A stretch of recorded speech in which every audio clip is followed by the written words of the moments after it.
Welcome to the Been There, Lost Fat podcast, real education and advice from people who get it. We have been there, lost fat, and successfully helped many others in doing so. I'm Sarah Fuccinari, an integrative health practitioner, certified nutrition coach, and head coach of Team Fit With Me. Here with my two besties. Mark, what's up? Hello, hello. Hey, Jess. Hi. It's weird that we're like being consistent with this podcasting thing. Who are we? I know, it's been a minute. Well, you can't knock us for trying though. We've been getting up to the plate no matter what. Right. But here we go. Before we get into part 2 of our Q&A, what's everyone up to this week? Jess? We are getting ready to start school in about a week and a half for Logan. So trying to do all those last little bits of fun summer things, going and hanging out with cousins and doing all that, and just getting everything organized and trying to be as ready as we can be for kindergarten. I feel like your whole vibe about him going to school has changed in the past week. You've gone from being like excited for him to being like, oh, I'm getting all my feels. I'm in my feels. I'm also like, oh, this is gonna like change our whole like routine, and like it's a disruption to what we've been doing for the last 6 years. So it's just gonna take a lot of getting used to for everybody. Does he get to get on a school bus? Not yet, but he will after a few weeks. A short bus or a regular bus? I think it's regular, but I've not yet seen it, so I cannot confirm or deny. Depends on how he did in his assessment. He did great in his assessment. I actually got glowing compliments that Daddy had done a great job with homeschooling. So yeah, that's awesome. I feel like for being like a semi-COVID kid, it's crazy how social your kid is. Like every time you take him places, you're sending me videos of him like dancing with people and talking to people and raising his hand in church. We went to a laser show yesterday, and him and Eli were both like out in front, like going, just dancing, just going crazy out there. They're totally social boys. It's so crazy for as little as they socialize, how social they really are. Well, that's awesome. Mark, how's your week? It's been a good week. It's working out, staying inside because it's been like 105 degrees with about 40% humidity, which is really high for Arizona. So it's better to stay indoors these days as we get ready for summer to end soon. I know it is like just counting the days, except for we still have a lot of fucking days of summer. I feel like, so it's a couple days before Labor Day, a week before Labor Day. And I feel like client wide, everybody's starting to feel like a little bit over summer. I feel like everybody has realized how tough it is to stick to our health and fitness goals over the summer. And it's not like there's ever like a good or a bad times to start. We've always talked about that. And I don't even think that starting in the summer is the worst thing. I think that like keeping it going through the summer is the hardest part. So I know that a lot of people are getting ready to dial it in next week or, next week plus a day or two, and really get rocking. And if there is a good time, it's this like end of the year time. Everybody I feel like thinks that the holidays is the hardest time. I respectfully disagree on that. The holidays are only a couple of days, but even that window from, Labor Day until Thanksgiving is such a great time to dial in on your goals and really make some good progress. Of course, we also have like the dangled carrot of the new year in front of us too. So I think it's a really good time to get rocking. Mark and I have been pushing it a little bit with our goals too. So I think that this last stretch of the year is going to be really great for a lot of people. And now my week. My week's been pretty uneventful. Although I do think I'm out of my depressy stage. So we can all snaps for that. But then also on Friday, I took like a full on sloth day. Like I did nothing. And that doesn't happen all that often. Usually I feel really guilty for that happening, but, and yeah, a little bit of guilt, but, it's funny. I like hit the ground running on Saturday, ready to get rocking and work. And I've been working like an animal for the past couple of days. So I guess the sloth day worked. We'll have Mark be our question asker again. So all right, let's dive in. So continuing on from last time, next question would be, why is it important to eat at the same time every day? Okay, so meal timing, there's a couple different layers to it. So one of my favorite analogies is like a furnace analogy, that if you have a furnace or your metabolism that's on fire, adding fuel to that fire every couple hours is going to keep that furnace burning. If we let that furnace burn out and add fuel, then it's not going to necessarily make the fire any bigger. It's going to be little embers, and it's going to take a while for that metabolism to kick up. So I think that that's the first piece as far as like the science piece. I guess the second piece of the science piece is going to be also your hunger hormones. So, and your hunger cues, so your leptin, your ghrelin. These things are a major factor in sticking to our plan. If we're making sure that we're feeling satiated. And if we want to regulate those hunger feelings and cues, then eating on a schedule is so important. I think the mindset around it is important too, of making sure of just knowing that you have that next meal coming. But there are so many benefits, and I think it ties into our next question as well. But there are so many benefits to eating at regular meal times. Your body knows when to expect it. Your brain knows when to expect it. Your metabolism also knows when to expect it. Did I miss anything on that, Jess? I'm sure you have something else to add. It just helps to build in your routines too, so that you can just schedule out your day, just to make things easier for yourself if you start getting used to doing things at a certain time. Of course, I go super sciencey and Jessica's really practical. I think that's why this works so well. Balance.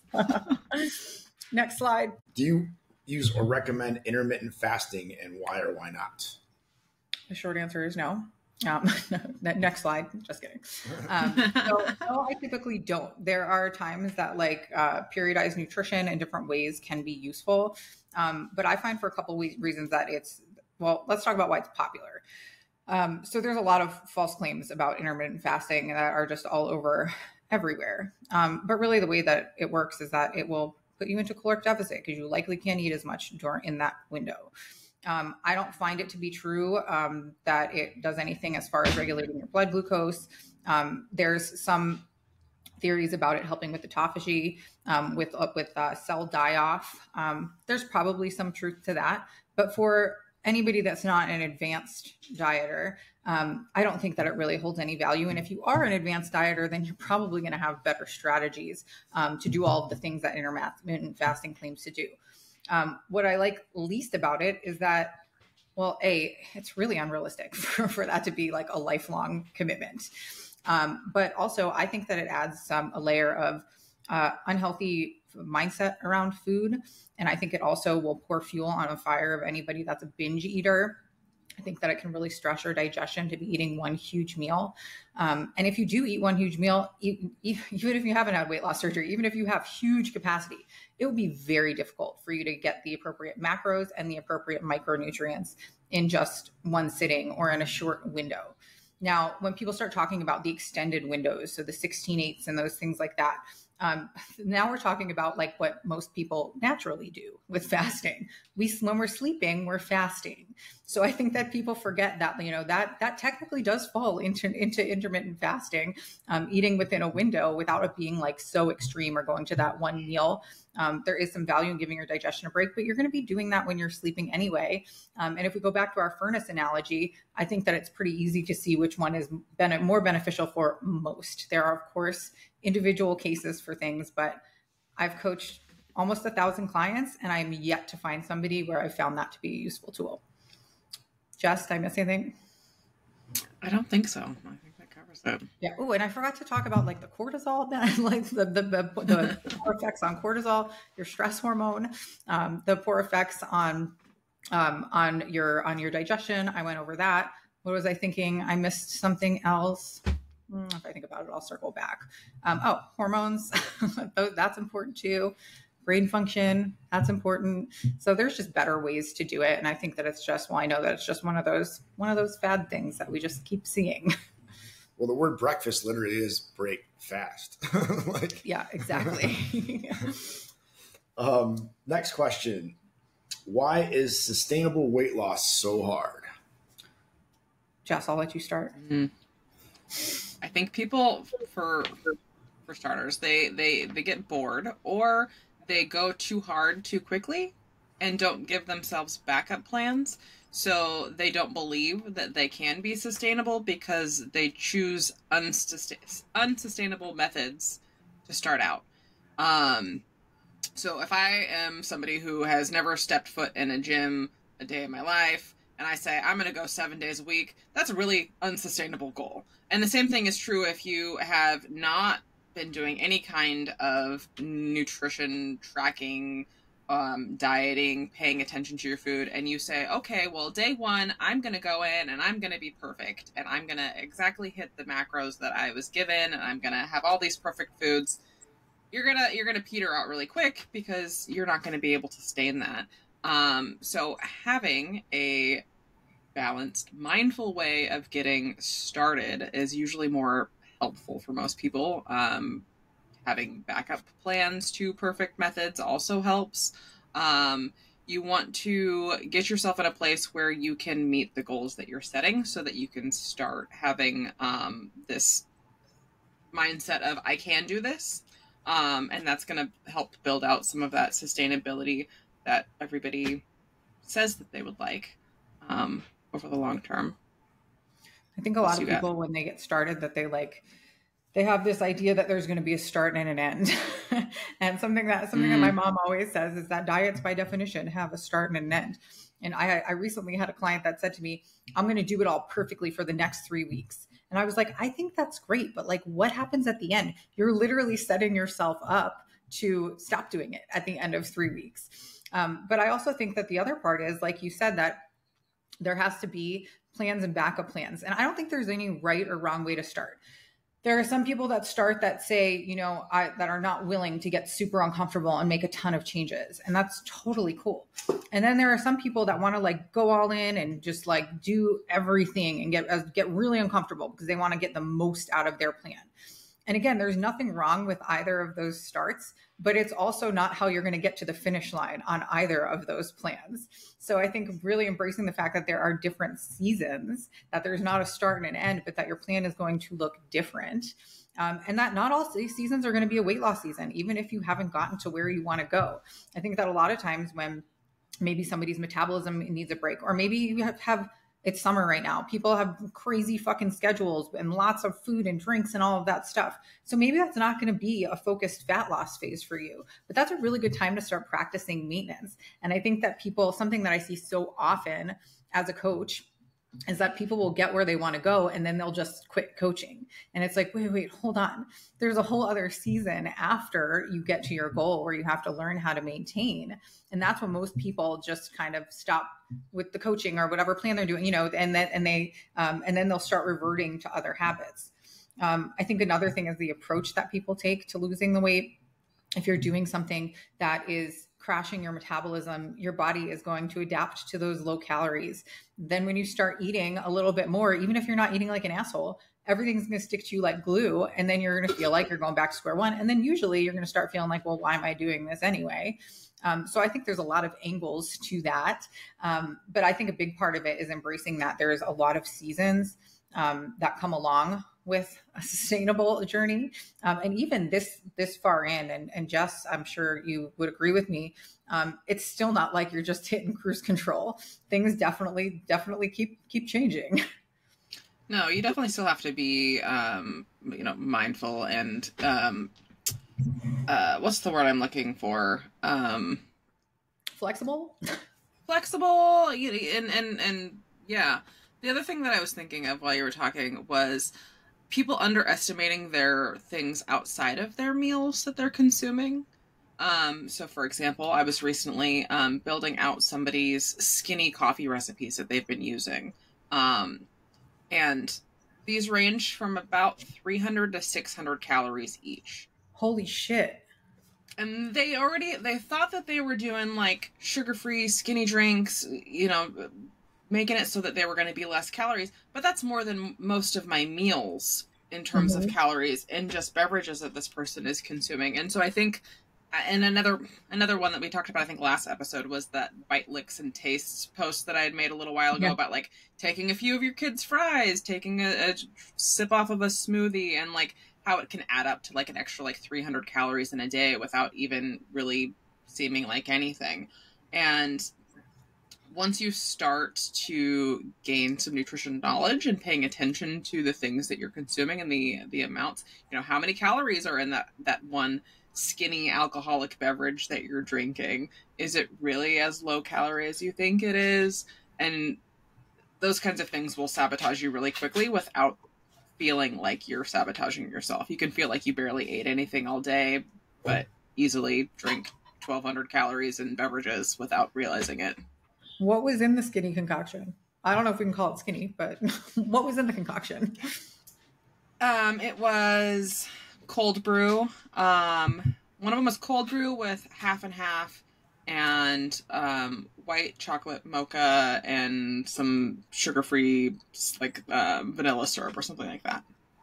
But what a splash is that somebody thinks that they're getting, and what the splash that Starbucks is pouring are two very different things. So you may think that it's a 1 ounce splash that's going to give you, 50, 60 calories, but their splash is more like 3 or 4 ounces. And you're getting, 200 or 300 calories worth of milk that you weren't calculating into your coffee. That's a lot of half and half. I would have a stomachache of that. I was a good amount of half and half. Do you? It's like Maybe so not even worth it. Worth though, but it's just not worth it. I like anytime I do the math, I'm like, it's not worth it. I do love it though. Well, I am being more mindful of how much I put in my coffee. It definitely does add up. All right, I think we smashed that one. Yeah. Next question. How do you know if your hormones are out of whack? Oh my gosh, there's so many symptoms with this. Well, it depends on what age you are, right?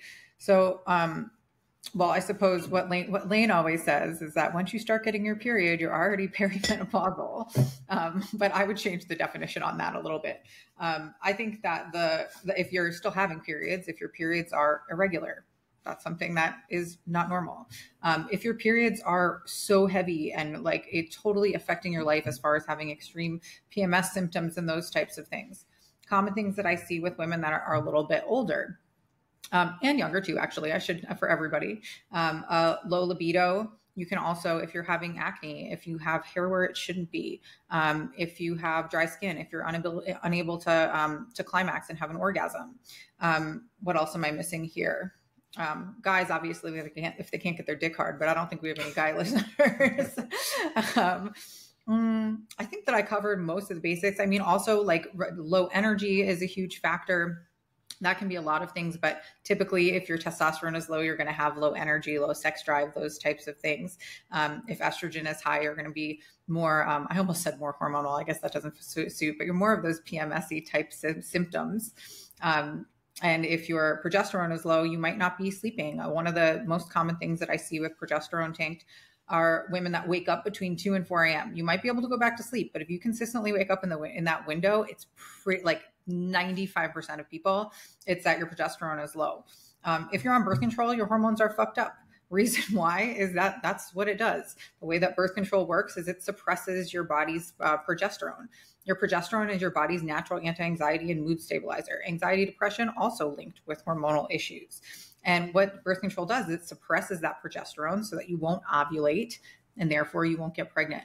But it comes with so many negative side effects.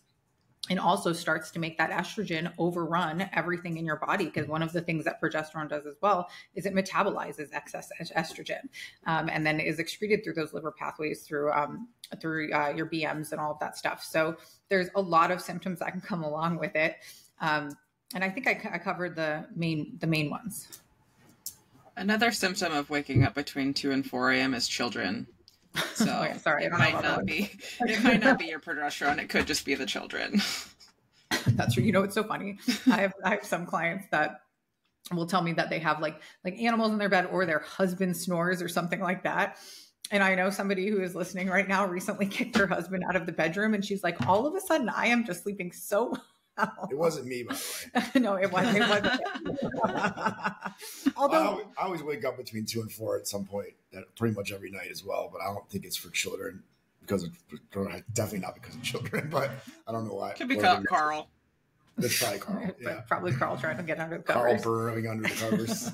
Although when my sleep was fucked up not that long ago, we did like sleep in separate bedrooms so I could get my groove back, and it worked. All right. Next question. What are tips for getting rid of belly bloat? Belly bloat? Okay, so bloat can be defined as a couple of things. So if we're talking like you're bloated before you've had anything to eat, you wake up, you drink water, you're bloated, you probably have something more serious going on. And I don't mean serious, like not fixable, but you could have something called H. pylori. Then that comes along with like a whole protocol. But if we're talking about the typical bloat that most people feel, that they're a little bit uncomfortable after meals, that their pants are, you're unbuttoning your pants like you're at the Thanksgiving table, that type of thing. Most of the time, I find it as simple as food quality. I think that what's so interesting is that one of the big things that is like going around the coaching industry and has been for a couple of years is all this gut health stuff. And gut health is so important, but I think that people focus in on the supplement factor first. And that's something that we almost never do. I should say never, but almost never do. Jess and I have written a lot of plans. And the first thing always starts with working on balanced meals, one ingredient foods. When we're working and using those one ingredient foods as a byproduct, you're typically going to be mostly dairy-free, mostly gluten-free, which are some of the more common inflammatory foods. Other foods that are commonly inflammatory that are not mentioned often, eggs. Eggs definitely are one of those more common foods. Onions, garlic can get to you as well. The best way is honestly an elimination diet, which sounds terrible, but it doesn't have to be terrible. I don't think you need to go crazy and go low FODMAP out of the gate. You can do that if you want. But I think the first step is that if you just start focusing on one ingredient foods, balancing your meals, eating at those regular meal times, that resolves most issues. The next layer would be to add some supplementation. And I always go with something light, like glutamine and aloe. Some digestive enzymes help break down everything. And then there's levels from there that I'm not going to talk about because I don't want people just going and buying a bunch of random supplements. But typically I find that the biggest hitter, like everything, is going to be with your intake. So you're telling me that all those highly processed foods that the grocery stores fill with are not good for you? I know. Go figure. All right. Next question. It's workout day and I feel like shit. Should I power through and do the workout? It depends, this question. So it depends. If you're sick, I don't ever advise people to work out when they're sick. I find that like, it's not going to be a productive workout. You're not going to be like putting on huge amounts of muscle mass. And also I find that it'll prolong the healing if you're not feeling well. So I always say, if you're feeling like shit because you're sick, take a rest. And if you go to the gym, please don't go to the gym because it's a really fucking douchey thing to go to the place that's one of the germiest places you can think of. And now to put your sick hands and your sick vapors and all of that stuff, be considerate to others on that. One time actually, like years ago, there was this guy at the gym I was working at. I used to call him the mayor. Like I call Mark the mayor at the gym now, but he was like always there, always knew everybody, that kind of thing. And there was a girl that was there that was just like hacking and coughing. And he literally walked up to her and told her to leave. And then he came up to me and he was like, I told her she had to get out of here. So don't be that girl. If you're feeling tired. Now, I think that this is a tough one because most of the time it's do something instead of nothing, because I think it throws us off our routine. And there's special situations. There are situations where, maybe you're more tired than you usually are, but I find that most people are experiencing some form of being tired throughout the week. And if you use just that as your gauge, you're going to be skipping a lot of workouts. So I think giving yourself kind of like some hard boundaries on that of how often you're going to pack it in is important. And I'll tell you that once you go and you work out, you probably are going to feel better. And so at least go and start. And if you still feel like shit, then leave. Mark's seen me do that before where I've gone and started a workout and he's looked at me like, what's going on? And I'm like, you know what, I'm done. I'm going home, but at least give it a try. And then, every once in a while, if you're feeling tired, then rest. But if it becomes a regular thing, it will become a regular thing. Anything I didn't cover there, guys? No, I'm one of those people that tries to go no matter what. I mean, not when I'm sick, but if I'm not feeling too well, maybe if I'm not feeling very well, I'll just do a lighter workout and I won't do one of my more hardcore workouts just to get out of the house, go listen to some music, do some cardio, things like that. But I go like 6 days a week, so I'm kind of crazy on that respect. I'm usually telling Mark to work out less so that he can recover and his muscles can grow, but that can be a conversation for another day. All right. Piggybacking on this is probably one I don't want to hear the answer to. Is pre-workout bad for us?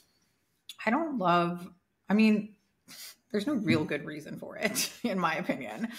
I know people like to do it. I don't think that and it also depends on what time you're working out. If you're doing a stim pre-workout, then, probably don't want to do that for an evening workout and then complain to me about your sleep if you're one of my clients.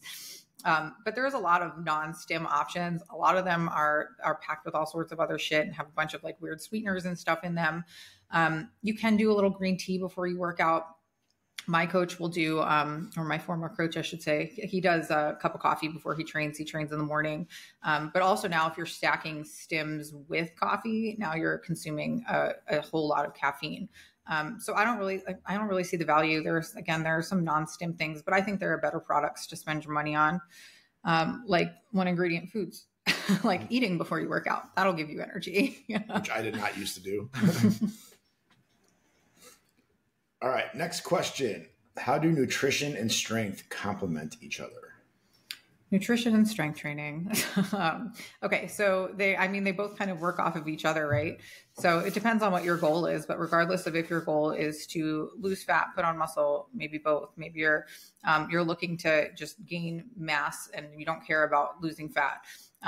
The way that you eat is going to impact what you get out of your training. And a big part of that is that peri-workout nutrition. So that pre and post-workout meal. Some people also have an intra-workout drink that is basically carb focused. You want to have that pre-workout meal, not pre-workout. That pre-workout meal is what's going to really fill those muscles with glycogen, which then you'll deplete during your workout. And then you will replenish those stores post-workout. And that's why it's really important to make sure that you are eating pre and post and making sure that you're having carbohydrates, because that's when they're going to go to work the most. That's when you're going to be the most anabolic. But if you're strength training and you're eating like shit, you're probably not going to see a whole lot going on. Not that you won't put on muscle, but you're putting all that work into going to the gym. Like you might as well eat properly. And I can't tell you how many people come to me that are working out already. And that are like, I've been working out for 5 or 6 months and I'm just not seeing anything. Well, if you want to make those gains and reveal those gains, then you're going to have to get your nutrition dialed in. Anything else? Out-train a bad diet. It's so true. It's about 80% nutrition, 20% working out. I think probably even higher than that, but it depends on what your goals are. I'm always focused on, people always come to me to lose fat. So that's what I'm always thinking of. But they definitely work hand in hand. All right. Early AM lift versus late evening. Is there any benefit or do we need to do anything differently? Are there any disadvantages to lifting fasted as I used to do? So definite disadvantage to lifting fasted that I think I just explained. To get the most out of your lift. Although I know some people work out super duper early and they're just like, I can't stomach it. Having something small is an approach. You can also have a higher carb meal before bed. And then I should note like a slower carb type of meal so that you'll still have some of that benefit in the morning. What was the first part of the question? More early morning lifts versus late evening or afternoon. Oh, I don't think that it matters when you're doing it. I think is whenever, if you're in it like crazy, you could probably drill it down. For me, I like to lift later in the day because I am fed and I'm stronger after I've had a couple of meals. But I won't lift in the evening, A, because I don't like gym traffic in the evening, but also because it'll affect my sleep. And I think that's the biggest thing when we're talking about evening lifting, is that if people are having issues with sleep, that's a good thing to do. I think the other disadvantage of working out late is that you're more likely to cancel on yourself if you're doing it late. So that early morning workout is usually the best fit for most people. I'm blessed that I can work out like late afternoon, which is my golden time, but it wasn't always this way. And I used to wake up at, 3:00 in the morning if I had to get my workout done. And then it was done. And I got a little energy boost for the day without even having to use pre-workout. If you only had time for one, what's a better choice, walking or lifting? Lifting for sure. You're still going to get some cardiovascular benefit from lifting weights, but you're going to get so many more benefits from lifting weights as well. So I always prioritize that. And we do have a level of neat non-exercise activity thermogenesis, so like our normal moving around throughout the day. But you'll definitely get more bang for your buck when it comes to lifting. I hate cardio, and I'm not even being biased because I hate cardio. But because I haven't focused on cardio, because I hired a great coach many years ago, I can really do almost none and still maintain my physique. Something to remember also is when it comes to cardio, our bodies are adaptive. And so if you walk for 30 minutes a day, every day, then that 30 minutes is going to become meaningless. Now you will still have the cardiovascular benefits. But when it comes to strength training, if you strength train for 30 minutes, you could do that for 10 years and continue to progress within that 30 minutes. All right. Next question. Different medications and the impact they have. So I noticed that after Advil, every day for a few days, I have stomach pain and GI upset. Is Advil an NSAID? I think so, yeah. Well, then that's why. NSAIDs literally like chew on the inside of your guts. I don't think that that's an easy question to answer because there's so many different medications, and I'm also not a doctor or a pharmacist or any of those things. But if you have any specific questions about the medications you're taking, ask a doctor or a pharmacist, or if you are a member of Health and Wellness with me, ask Lane, because she'll dive into that and research and all of that stuff. And what's nice about that too is that it's an unbiased opinion, and doctors a lot of the times don't consider a lot of the internal health side effects. All right. Next question. If you're in a rut and feeling overwhelmed, what are some things to help get out of your funk and get in some extra movement? Show up. Just do it. Just do it. Just show up. Even if you go to the gym and you're like, I might not lift anything, just show up. I like that. I mean, I'm unmotivated most of the time, is the truth. I'm a lazy girl at heart, and I'm still a fat girl no matter what I look like. I want to sit around and do nothing all the time, but also thinking about like how you're going to feel after the act. And I find that like just when you start to get the ball rolling, it does help. Like I know I talked when we kind of made our comeback podcast that there were a lot of reasons why I had been out of the gym for a while. And I started just by doing 4 exercises, 4 sets, and taking it slowly with that. And I did that for like 3 months. And then now I've leveled up from there. But sometimes it is just like dipping your toes in, doing a couple squats, a couple push-ups, a couple crunches, calling it a day, and working it into your routine. But a lot of times it is just leaning into that discomfort, I think, more than anything, especially when you're out of the habit. That's a big factor for me. I always say, like, when somebody checks in and they've like missed a couple sessions, like 1 week, I'm like, okay, no worries. Like that happens. That's normal. And then the second week comes and then I'm like, okay, once we get to week 3, it's going to be so hard to get back, because I know that for me, once I get to that week 3, it's like, it's a big deal to get back into my groove. All right. Next question is for Jess. How to be a role model and motivator for kids with food and fitness without making them overthink it. Why do you look so surprised that there was a question specifically for you? I don't know. I just wasn't expecting it. We've been on a gym roll, so I try to model more than anything else. I don't talk a lot about like good or bad when it comes to food. I don't attach morality to food. I focus on what the benefits of the food are. So like when I'm talking to my son who just turned 6 and I say, you know, it's great to eat your chicken because chicken's going to help grow your muscles and it's going to make you strong. It's great to eat your broccoli because it's going to make you feel good and it's going to give your body the vitamins that it needs and the energy that you need to play all day. And I try to focus on those types of things so that he like gets that like Spider-Man mentality about like he's doing this so that he could be strong and fast and have energy versus he needs to look a certain way or, you know, be a certain size or whatever. We don't talk about those things really. The other thing that I do is I mix his normal balanced meals with whatever kind of treat foods or things that he is obsessing about at the moment. So if he wakes up in the morning and he's like, I want a popsicle for breakfast. And I'm like, okay, well, how about we have some eggs and some fruit and maybe some pancakes, and then we'll do a popsicle on the same plate. And he has all of his food and he will eat everything. He might not even eat the popsicle first. He might go for his eggs first or something else that's on his plate, but I don't give it any kind of like special place in his diet. Like he doesn't have to earn the popsicle. It's not a special food. So it doesn't hold the same kind of power, I guess. I don't know. It's just I'm making it up. I'm making it up every day as I go. I don't have any real set rules. Nothing's hard and fast. We're always changing. Things are changing now that they're, you know, Logan's growing and asking more questions.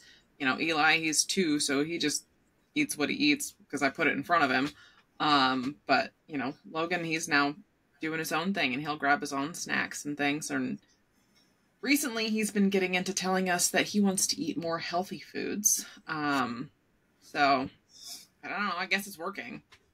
That's Spider-Man eats his broccoli. Spider-Man eats his broccoli first. And if his brother has broccoli and he doesn't have broccoli, he will steal his brother's broccoli. Well, Logan's old enough, you just said, that he can get his own snacks and things. So yes. Is there, how, like, are you moderating that? Or like, do you put things in a different level on the pantry or any of those things?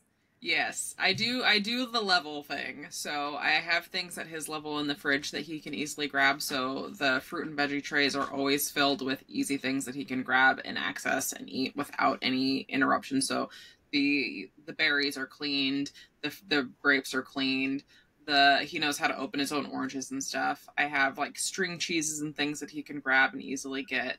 I buy little like yogurt cups and stuff that he can handle on his own. And I place the other things that are either need to be cooked and prepared or things that I don't want him to have as much of. I place them where he can't reach them easily and where he has to ask for help. And then that keeps me in control of that. You do that with Sarah? You have to hide the cashews, right? They're in the back of the pantry. Put them on the top shelf. They've actually made another re-entrance into the house. We haven't had cashews in a long time. All right, next question. Is there a good or bad time to start on a health and fitness journey? I think we talked about this earlier. I mean, I feel like it's always going to be, there's always a reason not to start, but I think that the best time to start is when you're ready to start, but not to wait for a time to do it. I think that once, you know, it's something that you've decided that you want to do, to start taking action, because that feeling of wanting to do it, that's that magical motivation. And that's the time to really take advantage of it, because it's not going to last very long. Sorry, spoiler alert. But I don't think that there's a good or a bad time. I think that the fitness industry gets super caught up in this. There's no good time. Like there's no bad, what did they say? There's no good time to start, or start when you're like the busiest, because that's when you'll be able to like prove that you can stick to it no matter what. I think you should start when you want to start. It, like plain and simple, start when you want to start.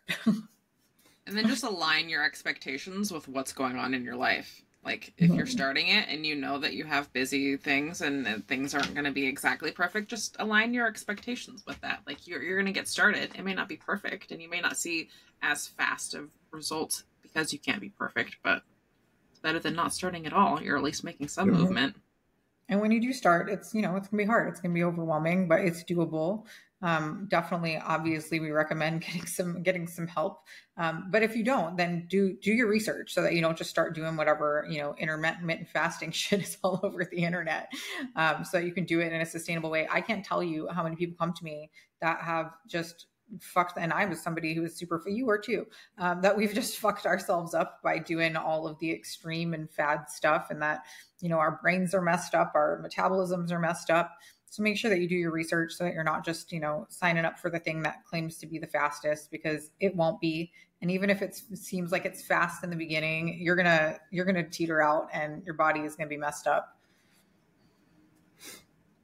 All right, we kind of touched on this earlier, but next question is how to make the most of summer while not giving it into the fuck it bucket. We love the fuck it bucket here. Well, we don't love the fuck it bucket. We just like saying it. You know what? There are a lot of clients that have decided to take a diet break over the summer, which is a really good time if we're talking about good and bad times. Summer is a good time. So it's a couple months that you can let your metabolism recover. You can practice what maintenance is going to look like for you, where you're going to have more freedom, more flexibility without going full fuck it bucket, and sticking to your basic routines, eating 4 to 6 meals a day, hydrating, focusing on whole foods. These are the things that you have to do no matter what. And also sticking with your normal meals. And if you have 1 or 2 meals that are, have a little bit of fuckery, then that's going to put you in that maintenance range instead of in that fat loss range, which is not a bad thing. I think that's the perfect time to do it is over this summer. And you got to remember that you can't just diet forever. So I think that we have like certain windows of time to push that work for most people on the calendar.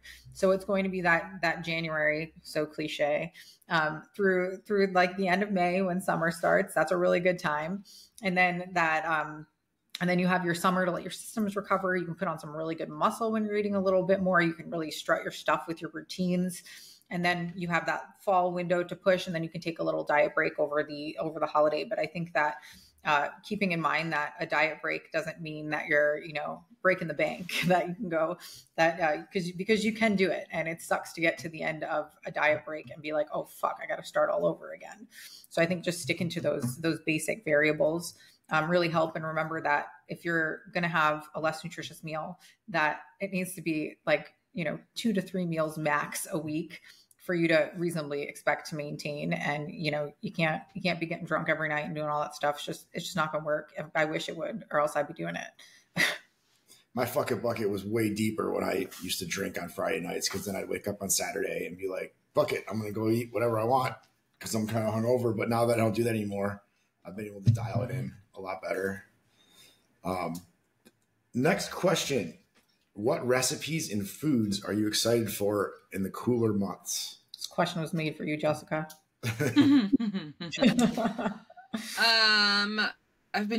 We've started to get into more like chilies and soups and those kinds of things have started to kind of creep in. I've been cooking with a lot more beans just in general recently. Just trying out some different meals, trying to bring some more fiber in. I'm just not excited about pumpkin spice. I'm sorry, I'm gonna say it. Like I'm just not as basic of a bitch as I, once was. I'm just not excited about it this year. Pumpkin pie, though, different story. Pumpkin pie is good. I mean, yeah, but I don't know. I'm just not as excited about it this year. I don't know. What other fall things are we eating? I don't know. We don't have fall here. Well, it's kind of the opposite here, because it's, I like to make smash burgers and things like that on the Blackstone, but you can't do it when it's 115 degrees and you're standing over a hot grill. So for us, as it gets cooler, I can do more cooking outside, or maybe even like smoke some ribs or something like that. We're looking forward to just going outside. We have this beautiful backyard, this awesome pool, but haven't used that in a while. But the pool is like it's like hot. The pool's 92 degrees in the summertime here, so you can't really, you can't really go in the pool that often. It's not refreshing. I mean, you can, but it's really not refreshing to jump in the hot tub. It's 115 outside. What I am excited for, I can't believe I'm saying these words. I'm excited to go to Michigan in October because, and this is so not a healthy thing, but I don't care. They have like a cider mill place that we can go and get like those apple cider and like those donuts that have like the sugar on it. And I can wear a cute sweater and basic bitch it out. So I'm excited for that about fall, but we have to leave here to really experience fall. So it's not like an exciting thing. I just don't feel like it's an exciting thing. Like I used to be into the pumpkin spice stuff too, but then once we moved out here, I just like didn't care anymore because it's just not, you don't get those feels, you know, the air is never crisp. It's funny you mentioned soup because last year when it got cooler here, because, you know, it gets down to like 30 degrees at nighttime, a few nights, like in the wintertime. And we would eat a lot of soup last year. And Sarah's like, are we soup people now? And I'm like, I think we are when it's kind of cooler outside. But yeah, I'm getting excited to eat some of that too. All right. Next question. Planning in advance for the holiday season, which will be here before we know it. That's it? Oh. Yep. How to plan for the holiday season. I don't have any plans. I'm Jewish. All right. Well, yeah, nothing really like changes all that much. Well, Mark and I always just spend Christmas doing nothing together, which we love. We used to ski on Christmas. Yeah, we used to ski on Christmas before we moved to the desert. We started putting up a Christmas tree a couple years ago. Mm-hmm. I think my mom almost had a heart attack. And I like wanted to do it. I like secretly wanted to do it for a while. And then Danielle and I were out to lunch, like getting drunk one day out to lunch, like we've done many times before. And I told her that, and I was like, I'm just waiting for like, ever you ask Mark if he wants a tree? And he always says no. And she was like, fuck it, we're getting a tree. So here her and I are going to Walmart smashed, picking up stuff in the aisles. Mark comes home to like his whole house decorated for Christmas. Winter Wonderland. It was pretty funny. But we don't do anything else to prepare for the holiday season as far as, coaching stuff is concerned. I think that our biggest piece of advice is to remember that the holidays are only a couple days, holidays. It's not a holiday week. It's not a holiday month. And that if you keep it to, one meal per holiday, that it's really not going to affect your progress. Yeah. If you eat a Thanksgiving meal and a Christmas or another holiday and December meal, a lot of people go in that fuck it bucket between like Christmas and New Year's. But you don't have to, you can stick to your plans as much as possible. And choose your battles. Like the meals that are most important to you, fucking enjoy them and guilt-free and don't go crazy about it. But then there are other times, if you're somebody that's super social and has lots of holiday parties and all of those things, maybe you don't need to indulge in every single one of them if you're expecting to, fit into that outfit on New Year's Eve. Jessica, anything? Yeah, I mean, just if you've established those habits and figured out what your balanced plate looks like and feels like, it's not so hard to make your plate at a Thanksgiving table. Yeah, I feel like it can be a non-event if you make it a non-event, except for the actual events. P.S. I love that I call you Jessica on the podcast and I never call you that in real life. Just like I have friends that call me Pooch forever and never call me Mark. All right. Do you have any feel-good goals along with scale and muscle definition? What is most important to you? I think just being able to like do all of the things. And that's become the most important this year. And I don't know if it's my getting older or if it's just having more on my plate or some of the like mental health stuff that I've gone through. But I've always taken being able to do everything for granted. And it's taken me a while to ramp back up to kind of my old self and my old level of productivity, which is so important for me. That I'm definitely working to maintain that and doing what I need to do with making sure that I'm sleeping and that I'm eating properly. Like all of these things, as much as a lot of times we focus on the outside of it, we have to make sure that the inside is aligned or else the outside ain't going to do shit. For me, it would be seeing my habits and changes and things lead towards the rest of my family. So, like, after many years of me doing these things, my husband's finally starting to pick up on some of them and wants to be more involved with some of those, the diet things and food choices. And so our grocery bill continues to change and continues to evolve as, he's getting more into it. Less trips to fast food and things like that. So that's been nice to see. He's more, we were in the kitchen yesterday cooking a meal together. So those kinds of things start to pay off over time. It is funny how it's contagious, and it's like so interesting. I was actually talking to you about a client who I won't name because it would be super inappropriate, that got just recently got into a relationship, and that she's adopting his unhealthy habits. And I was like, oh man, she's been working so hard, she's been doing so good. And you can have the opposite influence. And I find that whenever I see anybody get into a new relationship, it usually does go one way or the other, that one person's going to rub off the other way. But if the person that's practicing the healthy habits sticks to their guns, almost always the other person will follow suit in some way. I'm not saying that, everybody's just going to jump right on board with you. But it is something that is contagious, but it's something that you have to stick to your guns a little bit, especially in a new relationship. But I see that across the board. How we all kind of feed off each other, and Mark and I do too. When one of us wants to eat some shit, the other one is usually going to be like, yeah, okay. Or when Sarah wants to do some meal prep, then I'm like, let's do it. And then we eat healthy for, several days on end. We'll eat healthy in general, but it can kind of go contagious either way. Mm-hmm. But I feel like if somebody's making a conscious effort in one direction, and you have a supportive partner that, that maybe they won't go all in with you, but they'll definitely become a part of it. All right, next question. How are you regularly ensuring self-care? I'm not. No. I mean, for me, self-care is doing the things that we teach as far as taking care of my body. I definitely have more room to take care of my mind. Yoga has been a part of that for me, but I'm a big suppressor and that kind of thing. And it comes back at me tenfold. But I find that people think of self-care as getting a manicure, and they can be for some people. For me, it's that's something that I fucking hate. So I think that there's a different, but self-care looks a little bit different on everybody. And I think that for us women, a lot of times it's leaning into these beauty routines. And for me, a lot of that is just maintenance. It's not self-care. I don't like doing any of that shit. I just had to pluck the wiry hair off my chin today. I didn't enjoy that. But what I do enjoy is taking a good poop in the morning. But that's a cause and effect. That the cause of that is making sure that I have eaten properly the day before, that I've eaten a good amount of fiber, that I've drank my water. And so those are the things that I think really count for me when it comes to that self-care piece. Yes. What she said. Yeah. Jess and I text about our poop every morning. It's a gauge on how the day is going to go. Meanwhile, Mark and I don't talk about poop with each other.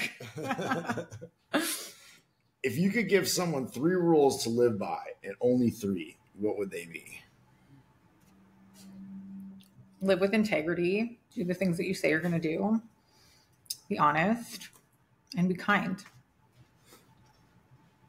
Never rat on your friends, and always keep your mouth shut. That's from Goodfellas. So. Anything over there, Jess? The rules. I can't think of anything better than that. That pretty much covers all the things, all the basic kindergarten rules.